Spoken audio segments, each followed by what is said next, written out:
Hey everybody, in this video we're going to be practicing intermediate value theorem. If you want to follow along, the links to the companion worksheet are in the description below, so let's get started. Now the idea behind intermediate value theorem is that we're given a function and we want to decide, well, is it going to hit a value or not? An intermediate value theorem allows us to prove that that will indeed happen. So here we've got this equation, and we're saying that this equation, 25 minus 8x squared minus x cubed, has to equal 0 somewhere on this interval from -2 to 4. So what we do is we treat this half of the equation as a function. Let's just call it f of x. And so what we ask is, all right, well, what's the value of f of x at -2? Well, let's just plug in -2 in for x and see what we get. 25 minus 8 times -2 squared minus -2 cubed.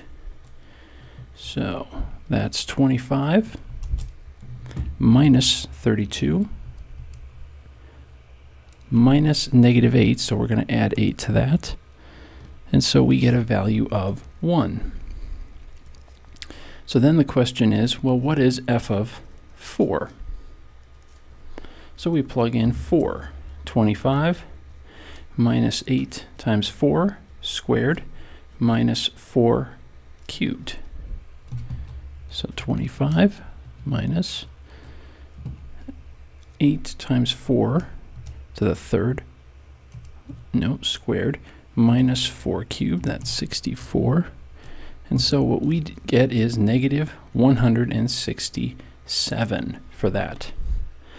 And so what we're saying is that there has to be some point, and usually intermediate value theorem calls it point C. Why that letter? Don't know, but they always choose that one. We're saying that f of c has to equal 0 at some point on this interval. And in order for intermediate value theorem to say that, this value, 0, has to be between -167 and 1.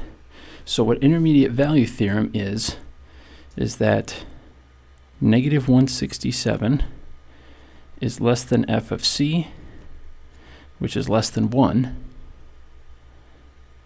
And there's one other condition that you have to have in order for intermediate value theorem to work, and f of x is continuous.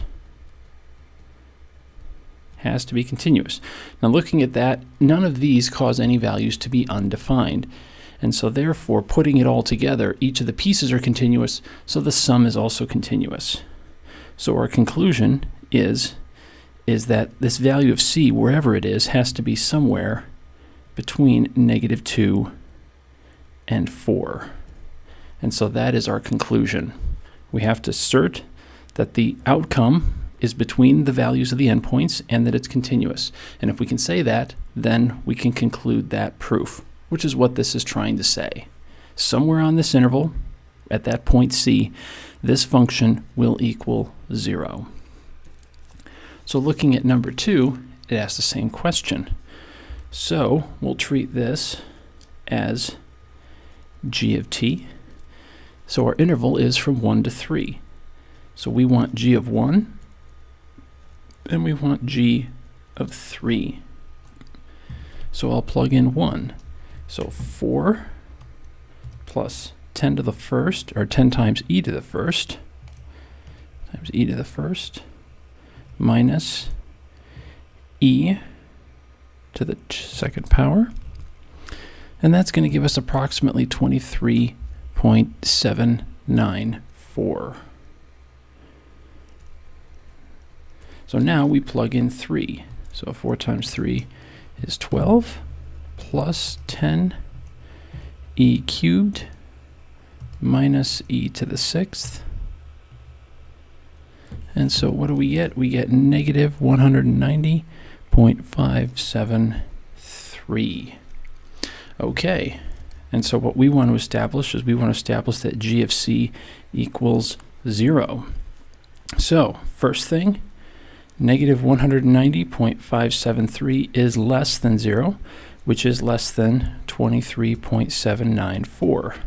So the value we want is between the values of the endpoints. And g of t is continuous. Because looking at these pieces, none of these pieces cause any discontinuities. So that means the sum will also be continuous.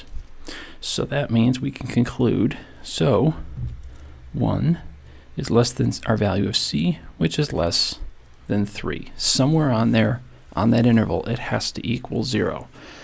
Now the important thing to note is that it's just asking us to prove it. It's not actually asking us to find it. So for number 3, here we've got that these two equations are equal. Now this one's a little different than the previous two because the previous two were equal to 0. Well, what we can do is we can make this similar to the ones that are up above by subtracting cosine. By subtracting cosine of x to one side, we get sine of x squared minus cosine of x equals 0. So we can treat this like a function. We'll call it h of x. And so we need to find h of 0, and we need to find h of 1. So we need sine of 0, and we subtract cosine of 0. And for that, we will get negative 1. And now we need to find sine of 1 minus cosine of 1. Keep in mind, when we do problems like this in calculus, we are always in radian mode. And that's because of how we come up with the derivatives of sine and cosine. If we didn't do that, then we could be in degree mode. So to find 1, we plug in 1 and 1, and I'm in radian mode, and so I have 0.301. All right. And so what we're saying is h of c somewhere has to equal 0. All right, so these are our two endpoints. And so negative 1 is less than 0, which is also less than 0.301. So what we want is between them. And h of x is continuous.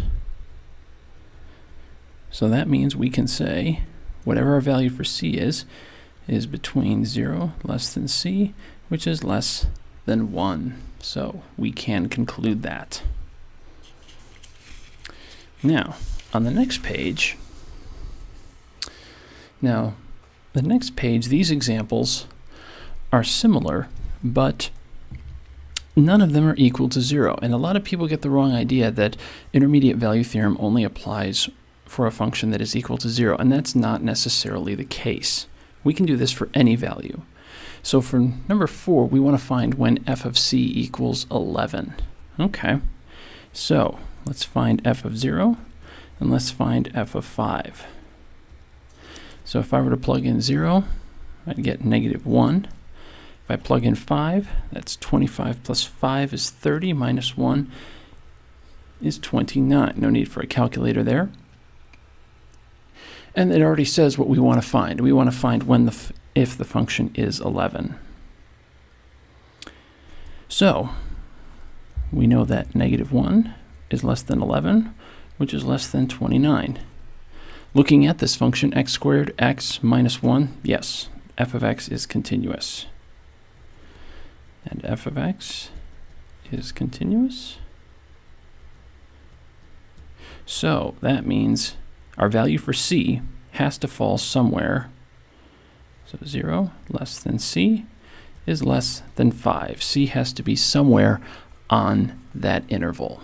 So somewhere on here, f of x has to equal 11. Why? Because it has to go from this point to this point. And if it's continuous, then it has to pass through every value in between them. That's the logic behind intermediate value theorem. So now for number 5, we want to find when f of c equals 4. So our interval is from 0 to 3. So f of 0 and f of 3. So we plug in 0 and we get negative 2. Plug in 3, so that's 27 minus 3 squared minus 9 is 18. Plus 3 is 21. 21 minus 2 is 19. So we have negative 2 and 19, and the value that we're saying it reaches is 4, and that is between those two. So negative 2 is less than 4, which is less than 19. And f of x is continuous. So that means we can say, so 0 is less than c, which is less than 9. Whoops, no, I use the y value there. I want to use the x value, which is less than 3. So that's our conclusion. Now looking down at number 6, remember that one of our conditions is that it has to be continuous. And if you look at this, you'd say, well, can't use this one, it's not continuous. Well, here's the thing you got to be aware of. It's not continuous at x equals 1. But look at the interval from 2.5 to 4. It's continuous there. There's no problems. So intermediate value theorem does apply here. So we can go ahead and say 2.5 and 4. So 2.5, let the calculator do that for me nice and quick. 2.5 squared plus 2.5, and we divide by 1.5, and we get 5.83 repeating. 3. Plug in 4, so 4 squared is 16 plus 4 is 20, all over 3.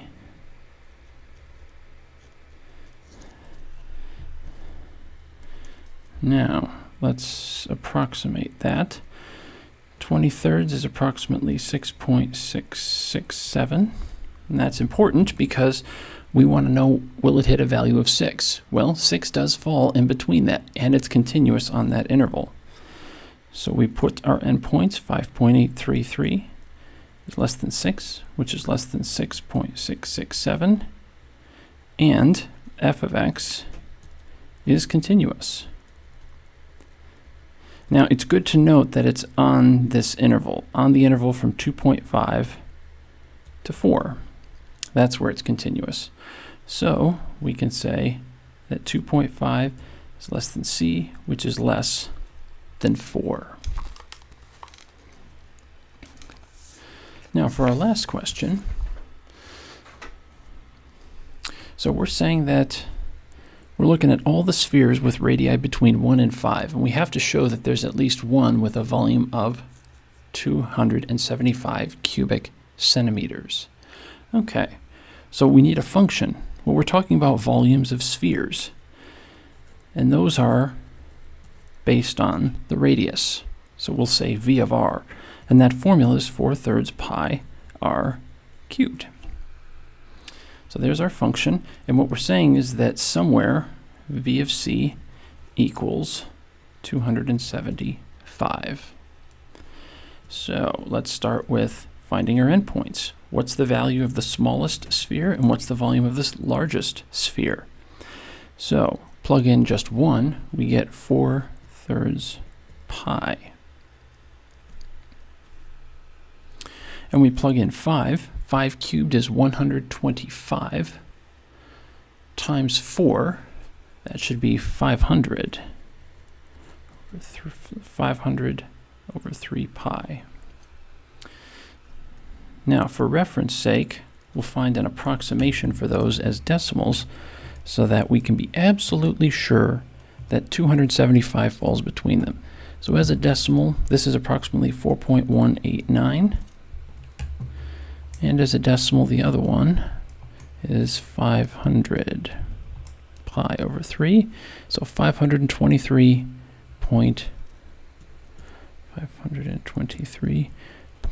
that actually rounds to 0.6. So that's what we need. There's our smallest volume, there's our biggest volume, and 275 does fall between them. So 4.189 is less than 275, which is less than our biggest volume, 523.6. And if you look at this, these are constants, and r cubed is a continuous function, so v of r is continuous.